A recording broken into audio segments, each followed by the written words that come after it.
myself Sharada from the Department of CSE. I am here to teach about the topic searching in an array. Searching here refers to finding whether an element is present in an array or not. So here we have two basic algorithms for searching. One is linear search, second one is binary search. So here the term linear search, the topic of today's session is linear search. The term linear means finding whether an element is present or not right from the beginning of the array. So the element to be searched will be from the beginning of the array. Okay. So here we have array elements starting from 0th index onwards. Index are not from 0th index, and we have an element to be searched that is called as key here. So we are supposed to find whether the key is present in the array or not. Okay. So here what will happen in linear search? 33 will be compared with 10 onwards. It will check whether there is a match or not. If there is no match, the element will be moved to the next element. Next element will be compared.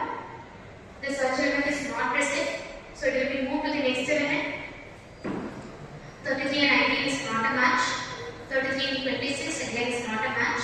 So one after the other, the elements will be searched. So until we find a match, the elements will be traversed. So here, once we find a match, the algorithm ends. So this is the process of linear search. It is very easy and simple to implement. So algorithm goes like this. In a search function, we will be passing array along with the key element to be searched. So we need a route to iterate to the entire array and an information to check whether the element is present or not. On successful search, we will be returning the answer as 1, and unsuccessful it is -2. Or we can return whether the element is found or not. So when we speak about efficiency means I will be referring to the time complexity and space complexity. Here for a linear search, if the search element or the key to be is present in the first element as the first element of the array, then the time taken by the algorithm will be very minimum.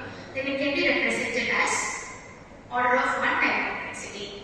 So or if the search element in the array is present as the last element, then we will be iterating through the array to the entire elements of the array, and we will be finding the element that is to be present at the last element. So here the time taken by the algorithm will be order of n, which is the longest time taken by the algorithm. So by this way, a linear search will not be applied for a large data set due to this time complexity. So advantages will be, it is very simple and it will be easy to understand, easy to implement, and it works on unsorted data. Rather than binary search will be expecting sorted data, but here unsorted data will be unsorted data can be used. So it can be either work on array or a linked list or any data structure. So this search can be applied on any data structure. It is very good for smaller data sets. Actually, since the array size is small, this is suited. But when the array size is larger, the time taken by the algorithm will be very slow. That is order of n. That is the most drawback of the linear search. So we move on to the coding part.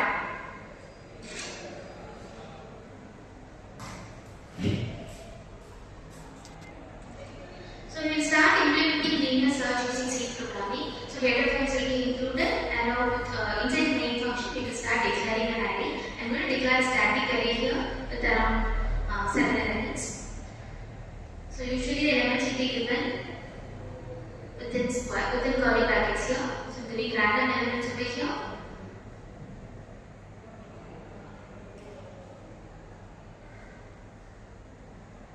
We will also get the key.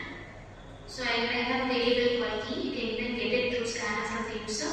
The key here I will give it as 53.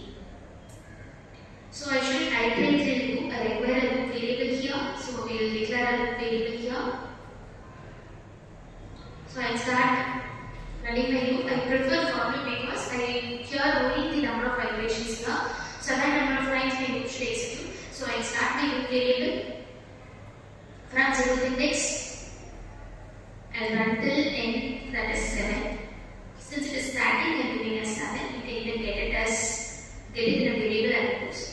Then inside my for loop, what will I do? I just have to compare whether my array element is equal to key. Just because because it is the comparison and using double equal to here. So whenever I find an element, what will I do? I will have to declare it as form, isn't it? So for that I am using a variable and setting a variable called flag with the value 0. So whenever I find a match, I will just reassign my value with 1. So at the end of my loop, if my flag is equal to 1, it means my element is formed.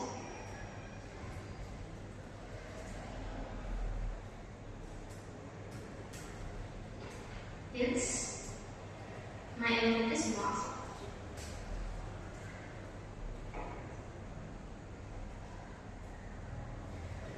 This is a simple and very easy algorithm to implement actually. So let's try running this code.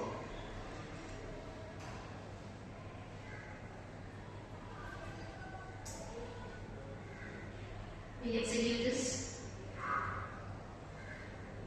So I have used